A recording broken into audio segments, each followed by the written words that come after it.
Chers amis prêtres, chers amis diacres et vos épouses, chers amis religieux, religieuses et consacrés, frères et sœurs laïcs de tous les coins du diocèse, membres des équipes d'animation pastorale, des services diocésains, des mouvements, des écoles catholiques, des aumôneries d'hôpitaux et de cliniques. Frères et sœurs, merci. Merci d'être venus si nombreux pour cette célébration historique qui marque le début de la vie des nouvelles paroisses du diocèse. Et nous fêtons cet événement le jour de la fête de notre saint patron. Nous venons d'entendre à nouveau l'appel de saint André et des premiers disciples, une bonne nouvelle qui a guidé, qui guide et qui guidera les chrétiens de Gironde et leurs paroisses. Cet évangile est bref, dense, sans état d'âme. C'est le projet pastoral missionnaire premier, fondamental. Il nous parle de mer, de barque et de grâce. Oui, de mer. L'appel de saint André se déroule au bord de la mer. Ça n'est pas la région de Jésus. Jésus s'est déplacé. Jésus choisit pour les premiers appels le bord de mer. La mer, c'est l'horizon, le voyage, l'annonce des voyages de ces hommes qui vont partir en Grèce, comme saint André, à Éphèse, à Rome et ailleurs, et leurs successeurs sur les bords de la Garonne. André, notre saint patron, est un voyageur au long cours. Après avoir suivi Jésus dans la Galilée des nations pendant 3 ans, après avoir vécu avec lui et découvert avec lui la variété des peuples, des cultes et des traditions en Galilée, André vit la même chose après Pâques, après Pentecôte, sur les bords de la Méditerranée. Car la famille nouvelle dont il fait partie et nous avec lui, cette immense paroisse nouvelle est ouverte à tous et au service de tous. André va y refaire les gestes de Jésus. Il écoute et il prie, il enseigne et il exhorte, il guérit et il relève, rapportent les chroniqueurs. Tout comme Jésus, avec Jésus, à la suite de Jésus. Car la parole de Jésus, entendue le jour du premier appel, est gravée dans son cœur. Venez à ma suite. Chers amis, dans le monde de la postmodernité que décrivait le philosophe à nous prêtres, dans le monde de l'intelligence artificielle, des déchets plastiques ou des guerres sans fin, des gens s'interrogent comme hier, au temps de Jésus. Des gens s'interrogent, tels ces jeunes, fréquentant en nombre, me disaient les médias, fréquentant en nombre les devins et les voyants, des jeunes un peu perdus et cherchant du sens à leur vie.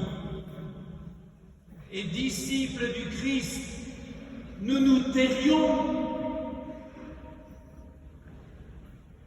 Il n'en est pas question.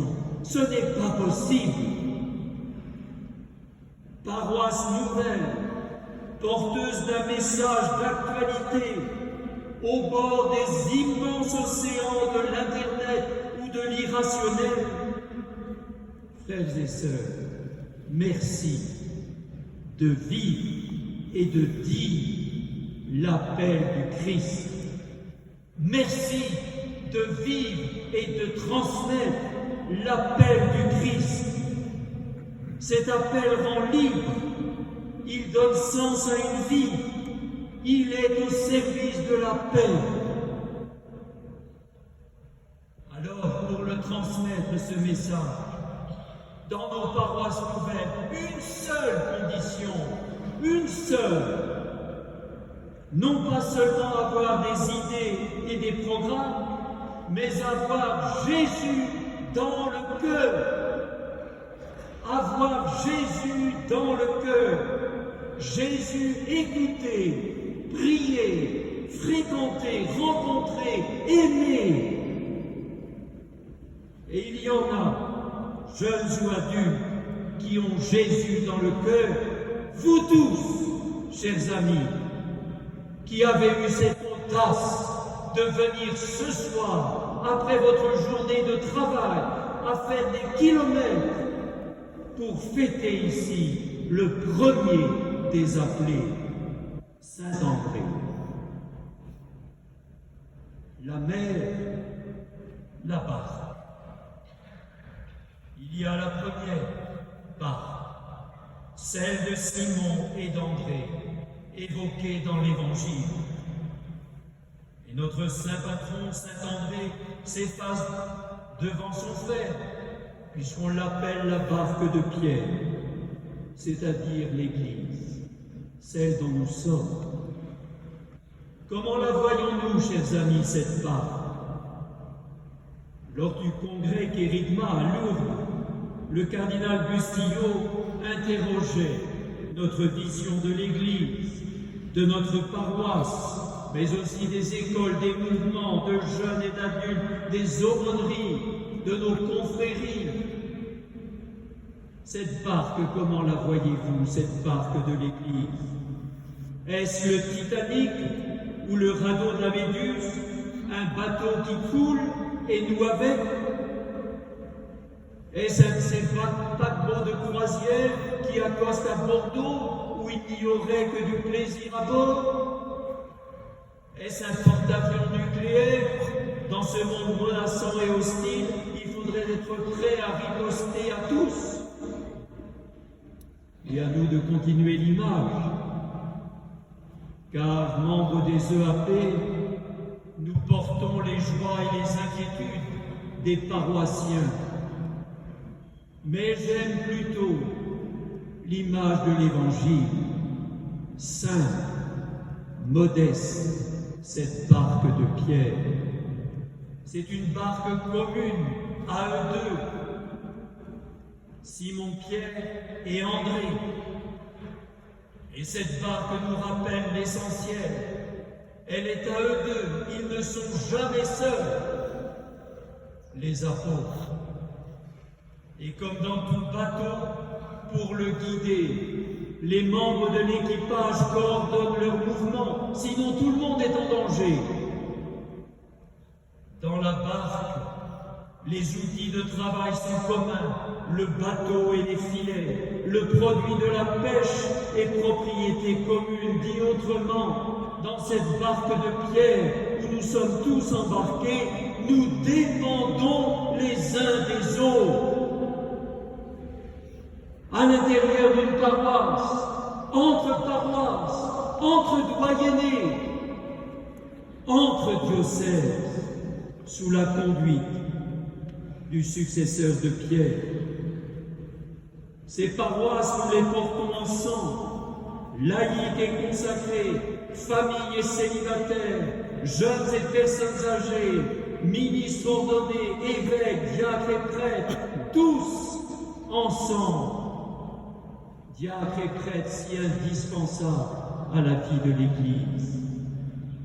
Et chacun d'entre nous est soucieux non pas de son bien propre, non pas seulement de sa propre paroisse, mais du bien de tous. Et ainsi grandissent l'harmonie et l'unité. Frères et sœurs, merci. Merci de faire des paroisses nouvelles les maisons et les écoles de la communion dans la différence de nos vocations. Alors Jésus ajoute, « Et je vous ferai pêcheurs d'hommes. » On retient le jeu de mots, de pêcheur à pêcheur d'hommes. C'est vrai, il y en a parfois une continuité entre notre mission professionnelle et notre mission paroissiale. Dans la paroisse, tous sont précieux, mais sont précieux en particulier les paroissiens informaticiens, les comptables, les enseignants, les menuisiers, les musiciens et les chanteurs et tant d'autres. Ils apportent leurs compétences professionnelles.